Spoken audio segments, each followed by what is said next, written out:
In this lesson, we will now look in greater detail at some of the other components that make up an aircraft's hydraulic system. The first component we are going to discuss is the reservoir. You may think that in a sealed leak-free system, a reservoir would not be necessary. However, that is not true. Firstly, no system can ever be leak-free. In fact, we have already said that a very small amount of fluid is allowed to leak across the seals of actuators in order to lubricate them. Also, the fluid expands and contracts as it is heated and cooled. And as we shall see later, some types of hydraulic actuator need more fluid when they are extended than when contracted. The extra fluid is stored in the reservoir when not required. Most hydraulic systems also have accumulators fitted, and these will contain variable amounts of fluid depending on the system configuration. Again, we will discuss these in greater detail shortly.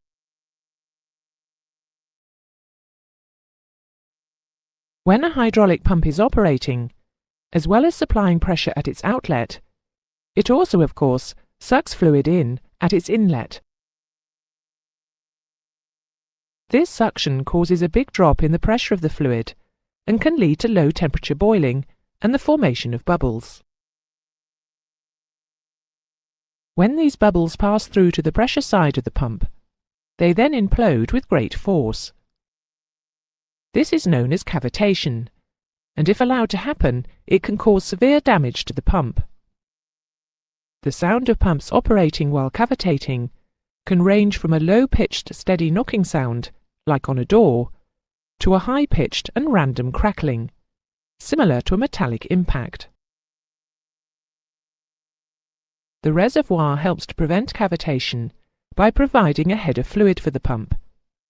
To do this, the reservoir is located higher in the system than the pump to produce a positive pressure at the pump inlet. In many installations, the reservoir is also pressurized with air from the engine compressor to further increase the fluid pressure at the pump inlet, thus reducing the possibility of cavitation at high altitude. Another way that reservoirs are pressurized is by the bootstrap method.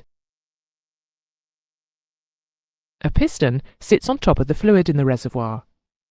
It is pushed down by an actuator powered from its own hydraulic system, pressurizing the fluid. When the system is not operating, the pressure is held by the non-return valve.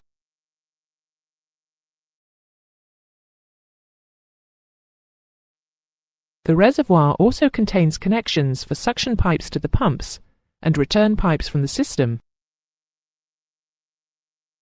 A quantity transmitter unit to allow the flight crew to monitor the system for correct servicing and in-flight leaks. A filling inlet, normally sealed with a filler cap. Note the strainer in the filler inlet, preventing debris entering the reservoir. And, in some cases, a temperature sensing probe, which may be used to operate a fluid temperature gauge and/or an over-temperature warning light. The baffles and fins are fitted to prevent sloshing and foaming of the fluid during in-flight maneuvering.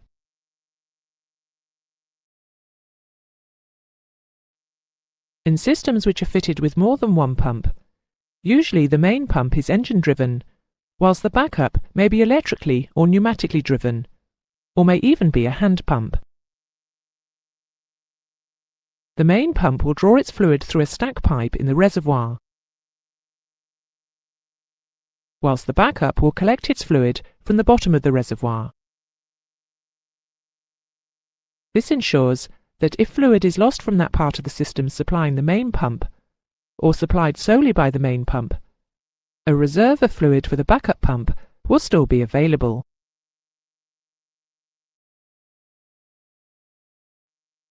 It is very important that hydraulic fluid is kept free of foreign bodies. Any debris would quickly damage the pump and components. It would also cause problems in things such as pressure relief valves, as they can have very narrow passages which are easily blocked by foreign particles. Filters are fitted in both suction and pressure lines, that is, on both sides of the pump. The suction filter protects the pump, and the pressure filter ensures the cleanliness of the hydraulic fluid during use. There is also sometimes a filter fitted in the fluid return line to the reservoir to remove particles picked up during component operation. Filters remove foreign particles from the fluid, thus protecting the seals and working surfaces of the components.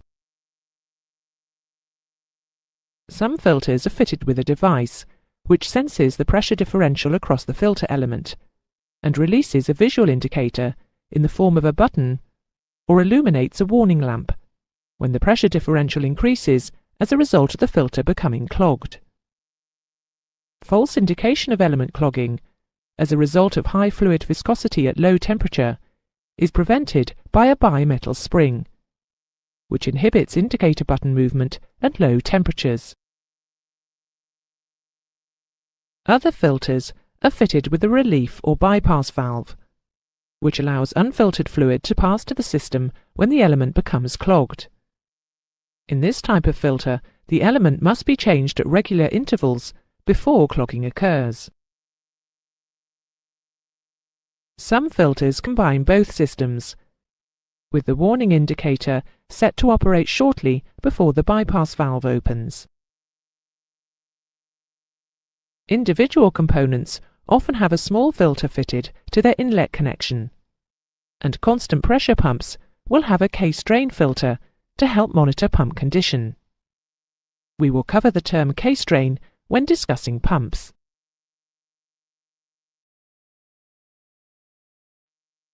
Filter elements may be manufactured from paper, felt or gauze, from metal wire, or from a combination of these materials. All elements, except those made from wire, are usually discarded when removed, but wire elements may usually be cleaned. Cleaning by an ultrasonic process is normally recommended, but if a new or cleaned element is not available when the filter becomes due for check, the old wire element may be cleaned in a suitable solvent as a temporary measure.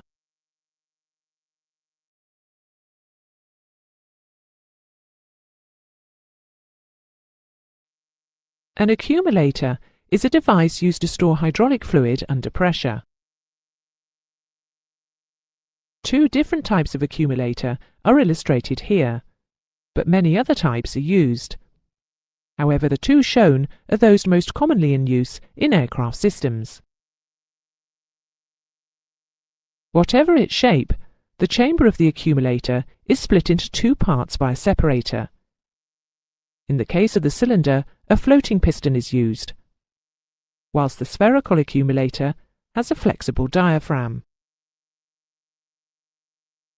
For the purpose of this explanation, we will concentrate on the cylindrical type, as this is the most common of all. The volume on one side of the floating piston is pressurized with air or nitrogen, and the other is connected to the hydraulic system pressure line. The gas side of an accumulator is normally inflated through a charging valve, which may be attached directly to the accumulator or installed on a remote ground servicing panel and connected to the accumulator by means of a pipeline. The charging valve usually takes the form of a non-return valve, which may be opened by means of a plunger in order to relieve excessive pressure. To pre-charge or check the gas pressure, the system hydraulic pressure should be released. This will allow the gas pressure to move the floating piston to the bottom of the accumulator.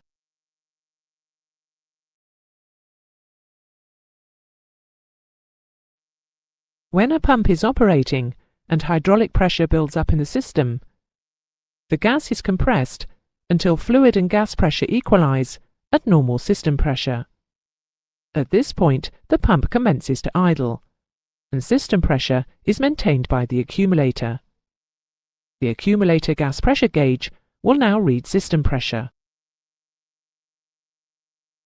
A non-return valve is fitted upstream of an accumulator in order to prevent fluid from the accumulator being discharged back through the pump to the reservoir.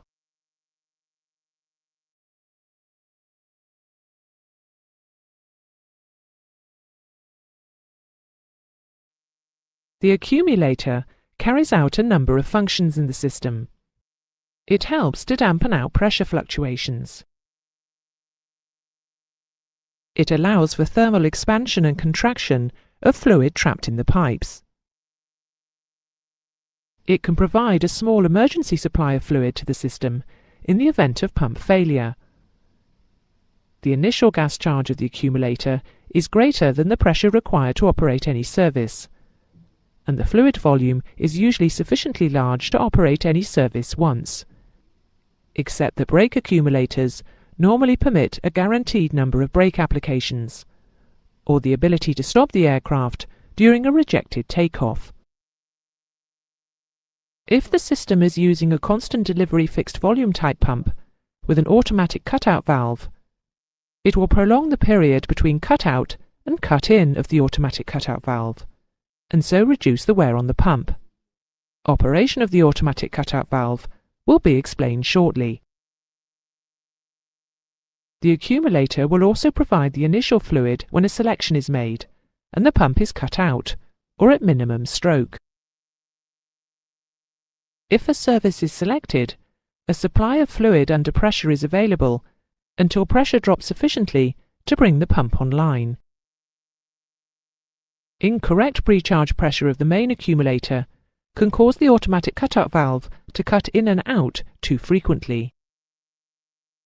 This may cause rapid fluctuations of system pressure, which can be felt and heard as hammering in the system.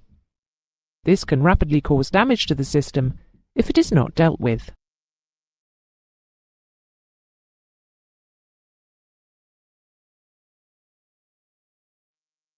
An automatic cutout valve, ACOV, is fitted to a system employing a constant delivery fixed volume pump to control system pressure and to provide the pump with an idling circuit when no services have been selected. The ACOV consists of a piston, which is sensing system pressure. This is opposed by a spring. The piston is controlling a poppet valve. The ACOV operates in two modes. These are known as cut-in and cut-out. The valve is in the cut-in position when spring pressure is greater than pump output pressure. The piston is fully down and the poppet valve is closed. Cut-out is when hydraulic pressure is greater than spring pressure. The piston moves up and the poppet valve is open. This allows the pump output to return to the reservoir.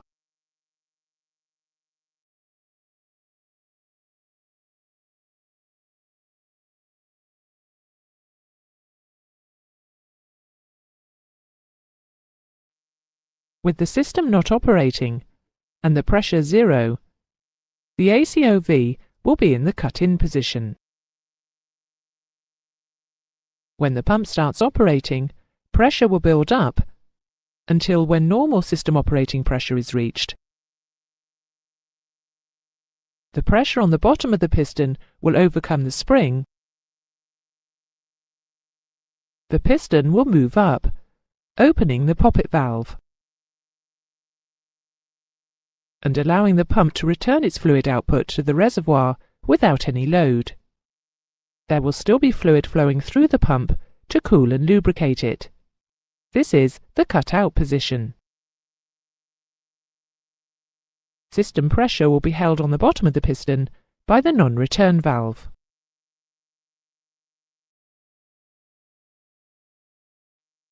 When a service is operated, system pressure will fall. The spring force will now be greater than the hydraulic pressure, so the piston will move down, closing the poppet valve. This will cut off the pump return to the reservoir and allow it to operate the service. The ACOV will remain in the cut-in position until the service reaches the end of its travel and pressure builds up again. It will then return to the cut-out position.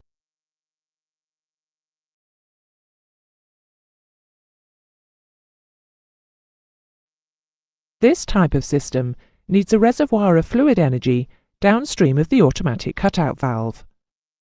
Otherwise, any slight leakage through components or from the system would result in frequent operation of the valve and frequent loading and unloading of the pump. An accumulator fulfills this, as well as a number of other functions. The time between cut-out, offload, and cut-in, onload of the ACOV is a good indication of the condition of the system. External leakage will cause a reduction in the operating period, with frequent loading and unloading of the pump. Internal leakage, usually caused by a piston seal failure, will similarly cause frequent loading and unloading of the pump. This could also cause an increase in fluid temperature due to the extra work being done by the pump.